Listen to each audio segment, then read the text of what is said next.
Berrión, feliz año a todos los espectadores de Pasando el Tiempo. Para este tercer programa nos hemos querido desplazar a uno de los montes más emblemáticos de los alrededores de Pamplona, y es el monte Ezcaba o San Cristóbal, un monte de más de 800 metros que es testigo de los fenómenos meteorológicos que acontecen en la capital navarra, ya sea la lluvia, la nieve, el granizo, el viento o la niebla. Bienvenidos.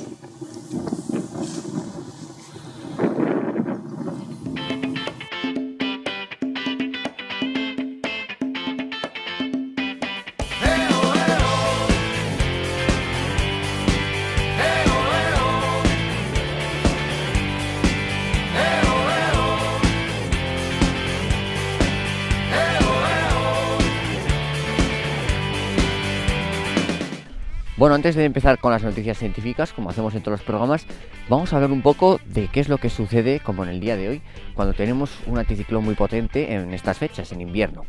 Bueno, como estamos observando, la niebla que está cubriendo toda Pamplona, aquí debajo de esta capa de niebla está la capital navarra, Pamplona, y bueno, podemos comentar que en estos días sucede la inversión térmica, un fenómeno muy típico en días de estabilidad atmosférica, porque bueno, el anticiclón lo que provoca es que, bueno, a las noches, por irradiación infrarroja, bueno, el suelo se va enfriando y se queda una capa muy fría de aire pegada al suelo. ¿Qué es lo que ocurre? Que muchas veces se forma niebla porque la humedad relativa aumenta, se dispara, y esa niebla luego lo que va a hacer hacer de manto, y ahí la temperatura ya no va a subir mucho durante las próximas horas porque el sol no va a poder calentar debido a la presencia de la niebla.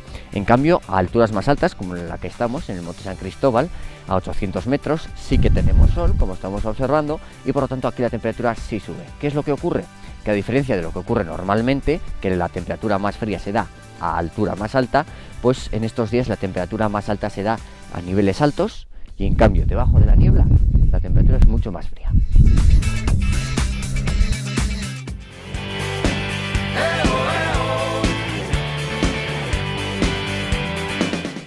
Bueno, ahora sí vamos a repasar las noticias científicas, pero no del pasado mes, sino hemos querido hacer un resumen de las noticias científicas más llamativas de este pasado año, 2016, y como no podíamos dejar pasar por encima la noticia del año, que ha sido la detección de ondas gravitacionales por primera vez. Las ondas gravitacionales fueron detectadas el 14 de septiembre de 2015 a las 5:51 horas en la costa este de Estados Unidos. ¿Pero qué son las ondas gravitacionales? Bueno, pues son oscilaciones del espacio-tiempo originadas en algunos de los fenómenos más violentos del cosmos, como son las colisiones y fusiones de estrellas masivas compactas. Estas oscilaciones viajan a través del universo a la velocidad de la luz, llevando consigo información sobre sus orígenes, así como inestimables pistas acerca de la naturaleza de la gravedad misma. Estas ondas proporcionan datos sobre los orígenes del cosmos y sobre la naturaleza de la gravedad que no puede obtenerse de otra manera. Ha sido sin duda la noticia científica del 2016. Bueno, y otra de las noticias también más importantes de este pasado 2016 ha sido que hemos encontrado un exoplaneta, el más cercano a la estrella del Sol. Otro de los avances más sorprendentes de la ciencia en 2016 fue el hallazgo de Próxima b. Presenta una temperatura estimada que permitiría la existencia de agua líquida en su superficie y se halla dentro de la zona habitable alrededor de una estrella. Es el mundo potencialmente habitable más cercano a la Tierra. Sin embargo, el exoplaneta tiene una rotación sincrónica, es decir, su velocidad de rotación se iguala con su velocidad de traslación. Esto quiere decir que siempre muestra el mismo lado hacia la estrella, lo que dificulta el desarrollo de la vida. Aunque de momento tampoco es factible enviar una sonda para explorar este mundo, Stephen Hawking y Yuri Milner, con el apoyo de Mark Zuckerberg, presentaron durante 2016 el proyecto Starshot, una iniciativa que quizás podría permitirnos llegar a planetas como Próxima b en cuestión de décadas. Bueno, y aunque esta noticia parezca más del mundo político, sí que va a tener consecuencias en la ciencia y también en el medio ambiente. Y es que se va Barack Obama de la presidencia de Estados Unidos y llega Donald Trump. Los resultados de las elecciones de Estados Unidos han sido un auténtico huracán político, que también ha sacudido a la comunidad investigadora. La victoria de Donald Trump, calificado por la revista Nature como el primer presidente anticientífico de la historia, abre un escenario de completa incertidumbre. Donald Trump ha negado en varias ocasiones el origen antropogénico del cambio climático e incluso ha llegado a culpar a China de la propagación de falsos rumores. Teniendo en cuenta que 2016 ha batido récords de temperatura, los primeros movimientos del presidente Trump no invitan al optimismo. El republicano eligió a Myron Ebell, un escéptico del calentamiento global, para dirigir la Agencia Medioambiental de Estados Unidos. Bueno, y por último, no podemos pasar por alto que la Organización Mundial de la Salud en 2016 declaró al Zika como una emergencia sanitaria a nivel internacional. En términos de salud, el año 2016 se recordará por un virus poco conocido que tuvo un impacto de primera magnitud. Suena extrañamente familiar, pero los grandes titulares no fueron esta vez para el ébola, sino para el Zika. Un virus que se propaga por picaduras de mosquitos y que está directamente relacionado con un aumento radical de malformaciones cerebrales entre los niños, especialmente en Brasil. Ahora tenemos potenciales vacunas en desarrollo y un mayor conocimiento del virus, pero estamos lejos de comprenderlo y controlarlo, y ya hay informes de transmisión del Zika en 75 países.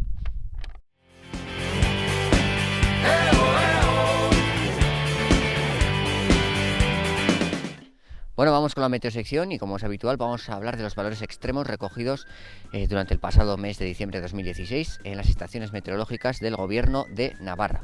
Empezamos con la temperatura máxima que se dio el 6 de diciembre en el norte de Navarra, en concreto en Goizueta, con 22 grados. La verdad es que las temperaturas máximas se han dado durante este pasado mes en la zona, en la vertiente cantábrica de Navarra, porque en la zona centro y sur las nieblas han sido las protagonistas. Si hablamos de la temperatura mínima, nos vamos hasta Espinal. El 29 de diciembre se dieron 11 grados bajo cero. En cuanto a la precipitación, podemos decir que ha sido un mes muy seco, porque si nos fijamos en el dato de la precipitación máxima recogida en un solo día, nos tenemos que ir a la zona de Tierra Estella, en Genevilla, donde se recogieron el 16 de diciembre 11,5 litros por metro cuadrado. Y por último, en cuanto al viento, la racha máxima, como es habitual, se dio en Gorramendi el 16 de diciembre con 93,9 kilómetros por hora.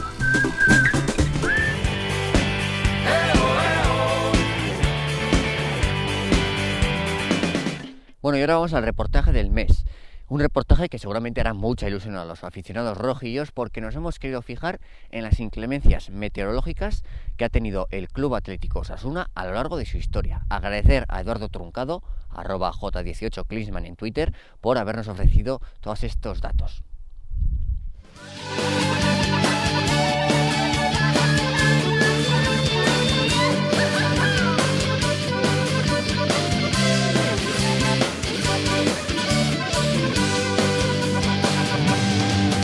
Club Atlético Osasuna, un equipo nacido en 1920, un equipo con una larga trayectoria por prácticamente todas las categorías del fútbol.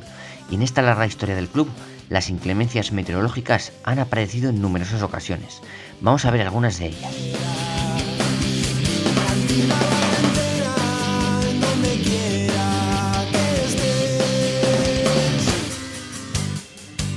Comenzamos con el viento, un fenómeno que si bien no ha sido protagonista en los encuentros que ha disputado Osasuna, en el mes de agosto del año 1990 provocó la caída de una torre de iluminación de El Sadar.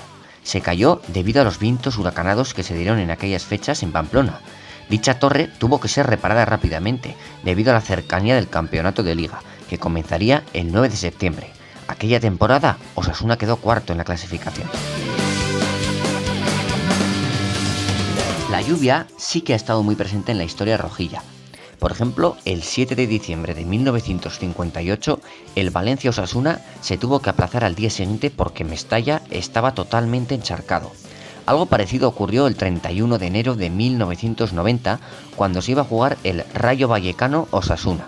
El estado de Vallecas estaba encharcado y en un estado lamentable debido a las lluvias caídas días atrás en Madrid. En el minuto 14 de la segunda mitad del encuentro, se fue la luz y se tuvo que suspender el partido tras esperar 30 minutos a que volviera. El agua provocó un cortocircuito, dejando sin luz a todo el barrio de Vallecas. El resto del encuentro se jugaría el 21 de marzo. Si nos acercamos a los tiempos actuales, el 5 de agosto de 2009, el encuentro amistoso que disputaba Osasuna frente al Rayo en Tafalla se tuvo que parar unos minutos debido a una fuerte tromba de agua. Pero sin duda, lo que más preocupa a los jugadores es el hielo, ya que puede provocar cortes en las caídas al césped. Son casi innumerables los encuentros de Osasuna en el que el frío ha sido protagonista. En esta fotografía vemos el saludo de los capitanes de Osasuna y Racing junto al árbitro exrojillo Terrible Echeverría, el 31 de enero de 1954. Según las crónicas, aquel partido se jugó con 9 grados bajo cero.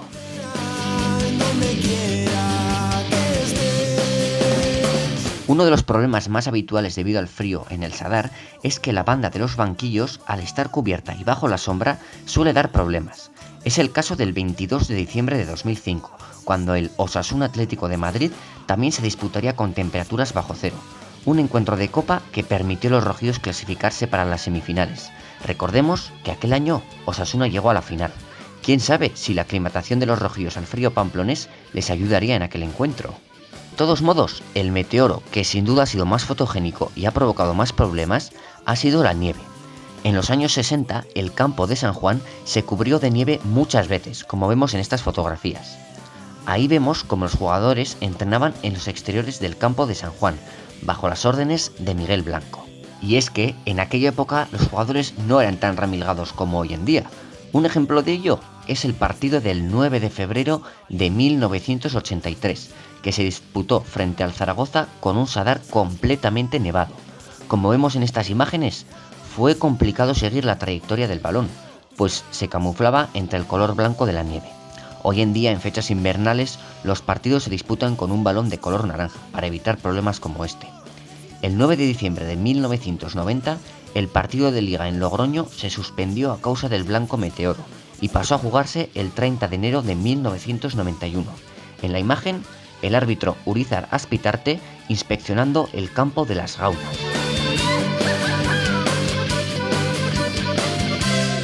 En los últimos años, la nieve también ha dado mucho que hablar en los encuentros del conjunto navarro. Será difícil de olvidar para los aficionados rojillos la fecha del 4 de diciembre de 2010. El Barça de Pep Guardiola llegó tarde al encuentro que se disputaba en el Sadar.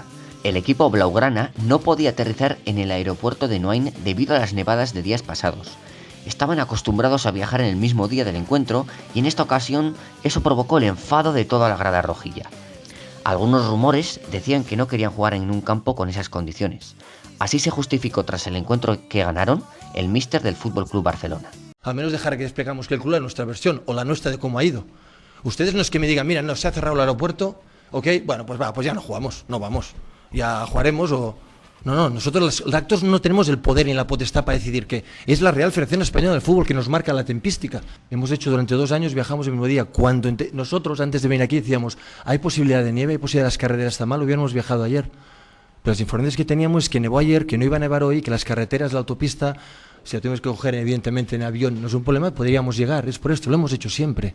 El día que veamos mucho peligro, pues evidentemente cogeremos el autobús y saldremos antes. Algunas veces hemos ido antes. Nosotros no tenemos intención de llegar tarde ni de crear este conflicto. No estamos cómodos. Nosotros, para preparar un partido como este, la manera no es llegar como hemos llegado hoy. No es la manera. A mí como entrenador me incomoda mucho llegar a esta situación o llegar de esta manera a jugar un partido contra Osasuna imbatido en este campo, lo que significa jugar en este campo que todos lo sabemos. En la temporada 2014-2015 hubo 2 aplazamientos por nieve. En Pamplona, el 1 de febrero se aplazó el Osasuna-Zaragoza al 10 de febrero. Y en Vitoria, una semana más tarde, el Alavés-Osasuna se aplazó al 18 de marzo por la nieve en Mendizorroza.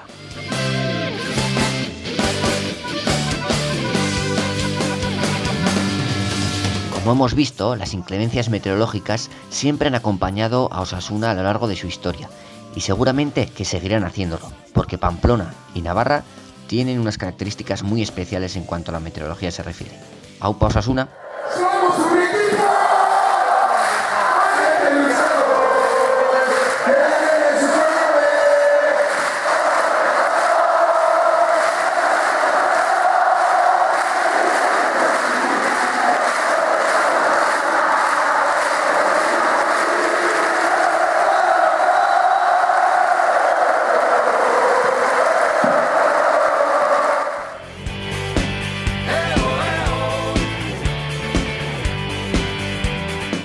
Bueno, pues esperemos que os haya gustado el reportaje sobre las inclemencias meteorológicas del Club Atlético Osasuna Y bueno, ahora vamos a pasar a la última sección del programa, que es Pasando Fotos. Como ya sabéis, concurso de fotografía. Y bueno, vamos a repasar las fotos que nos habéis hecho llegar durante el pasado mes de diciembre, que han sido espectaculares. Empezamos con la primera fotografía, nos la manda Paz Fernández desde Colonia, una ciudad de Alemania, y ahí vemos una capa de altostratus undulatus sobre el río Rin, que pasa por esta ciudad alemana. Esta especie de nubes, bueno, son nubes de tipo medio, y esas ondulaciones se producen por el viento que hay en altura. Pasamos a la siguiente fotografía, esta es de Roberto Ocariz, @robocariz en Twitter, y ahí vemos cómo impacta un rayo en Pamplona, así que esta es una gran captura. Es difícil capturar este tipo de fenómenos porque recordemos que los rayos duran nanosegundos. Esta foto es de @albarion88 en Twitter, esas nubes de tipo bajo espectaculares con ese aspecto fantasmagórico que bueno, se suelen producir cuando tenemos una gran cantidad de humedad relativa pegada a la superficie y se forman esa condensación de la humedad y por lo tanto este tipo de nubes que la verdad es espectacular. Acabamos con esta fotografía de Unai Romo que nos la envía desde Leioa, donde podemos apreciar un Altocumulus lenticularis que coincide además con un amanecer y por lo tanto la combinación es espectacular. Vemos esa nube de tipo medio que, como comentamos en la edición anterior, se forma cuando el viento en altura, al ser muy intenso, modela esas nubes de tipo medio y en este caso, como vemos, combinado con el amanecer, esos colores rojizos y anaranjados que seguramente aquel día habrían tenido un amanecer espectacular en Leioa. Bueno, pues la verdad es que una vez más nos lo habéis puesto muy difícil para elegir la mejor fotografía, pero alguien tiene que ser el ganador de la cesta de productos de Navarra en tu plato.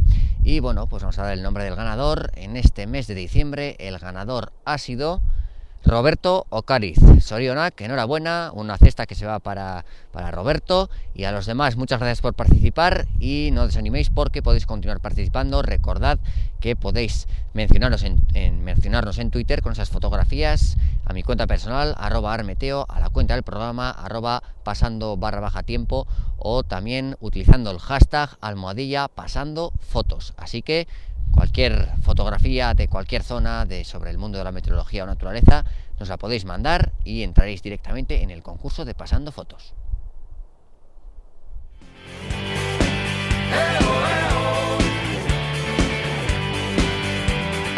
Bueno, pues hasta aquí el tercer programa de Pasando el Tiempo. Esperemos que os haya gustado. Ya sabéis que cualquier duda o sugerencia nos la podéis hacer llegar a través de las vías de contacto que os hemos comentado antes. Ya estamos preparando el cuarto programa, así que nos vemos en el próximo programa.